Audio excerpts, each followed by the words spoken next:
Fim din dai labari na dai abin ya fara wuce yadda aka fara tunani. Malamai dai sun fara tsokaci akan shararren fim din nan mai dogon zango wato labari na. Malamai dai sun fara martani akan fim din labari na mai dogon zango wanda ake haskawa duk ranar Juma'a a tashar YouTube da kuma gidan talabijin na Arewa 24. Masu sauraro sai ku gyara zama tsab ku ji irin kalaman da malamai suka fara yi akan fim din labari na. Amma masu sauraro kafin mu kai ga sako muku cikakken bidiyon da kuma irin furucin da malaman suka fara yi akan fim din shirin labari na mai dogon zango, dan wannan shine farkon ka mana ziyara wannan cewa tawo mai albarka, sai dai mu so da ku danna mana subscribe da kuma danna mana kararrawan sanarwa kamar haka domin kallon illa fim din da Arewa 24 ke haskawa ranar Juma'a mai suna labari na.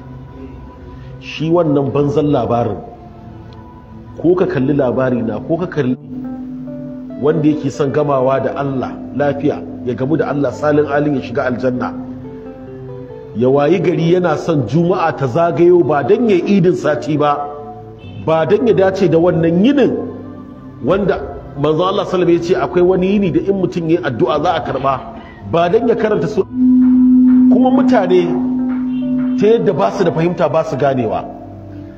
Shiri ne mai dogon zango wanda aka dade ana yin shi. Aktocin da harko sun gaji an yi hada da su an bata sun tahi, an kawo sun gaji sun tahi, an ƙara kawo su, amma kai mai kallo har yanzu su masu yi sun gaji amma kai har yanzu ban gaji ba. Al-muqamatul ula as-san'aniyya zai ga yadda da Allah ta'ala ya baku, haka aka ce ku rike mai yayan, haka aka ce ku bar su. To wannan mun haska mutane mun buɗa masu don su gane irin ɓannar da ake masu. Idan kai ka bar yaranka suka shiga cikin wani yanayi da wani lissafi, a zo a kalli abu a sati sau ɗaya kuma a kwashe kwana 6 ana tattauna kan wannan abin a cikin social media, ba da'a ga Allah ba biyayya ga Allah ba, wannan ba ƙaramin ɓanna ba ce ba a cikin kwakwalen mutane, hasara ce ba ya ƙarama ba. Shi yasa na ce musiba ce ka kalli labari na ba kalli labari na ba sai an baka labarin labari na, dole ne musiba ce wannan. Ba wani zai same ka yi baka ba, kana buɗe wayarka ka shiga za ka yi wani abu sai ka samu ana nan maganganun. Suna ka ya kamata mutane a hankalta kuma an kare kuma a gane kuma a ɗauki mataki a gaggauce, saboda kada mutum ya zo ya hasara. Ka koya ran Juma'a ka koya ma yaran ka yadda za su rike maka addu'a in ka mutu, yadda za su rike maka addu'a in ka mutu. Ba a zo da bangado ba ne ce na san talabishin din saboda me zai kalli labari na, kaga ba ma ta kai yake ba, to kai hasara. Allah ta'ala ya sanya mu dace. Za a zo a yi magana akan ji, me ka ji, me ka gani, wannan gani wani aikinsa ganin series. Ka shekara guda kana kallon fim, ka shekara guda kana kallon fim, ka shekara guda kana kallon fim, kana dan Najeriya haka ne, me raka kalla?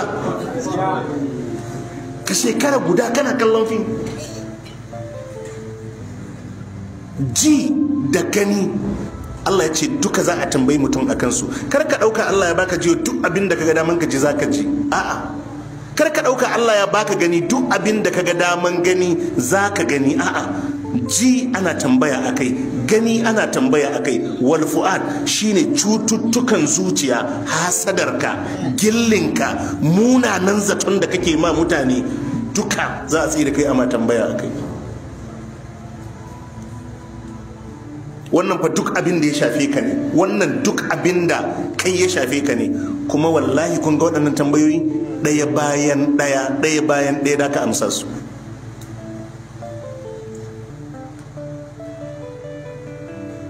Ko ka shirya ma haka ko kar ka shirya ma haka, gaskiya ne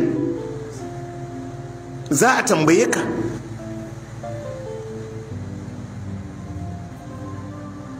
To wannan fa duk abin da muka faɗa na tambayoyin nan kaɗan ne. Likitoci ma sun tabbatar da luwaɗi